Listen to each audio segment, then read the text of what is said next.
Это реалити-проект «Культ тела преображения». История о том, как каждая домохозяйка может покорить государство. Проект об умном фитнесе без грамма фармакологии. Проект для тех, кто хочет быть красивым без ущерба для здоровья. Проект об обычных людях. Для меня, для тебя, для каждого. Смотрим. В общем, смотрите, 3 тренировки в неделю обязательно. У кого-то потом, в зависимости от задач, будет больше тренировок, у кого-то меньше. Но меньше навряд ли, чтобы эффект был, 3 тренировки обязательно.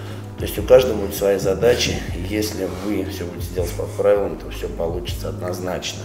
Если шаг влево, шаг вправо, многие думают, да, съем я там пирожное, что со мной не случится.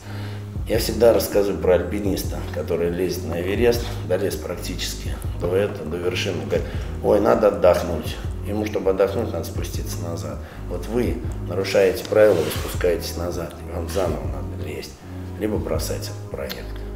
Если вы не тянете проект, лучше об этом сказать. Сказать, что я не выдерживаю, ну слабый я, воля, сила воли у меня слабая. Хотя я ни одного человека не знаю, что говорят, что когда и кролика, извини, начинает кусаться, да. То есть в каждом из вас есть резервы, в каждом из вас есть сила воли, в каждом из вас есть та изюминка, за которую вы себя по этой жизни уважаете.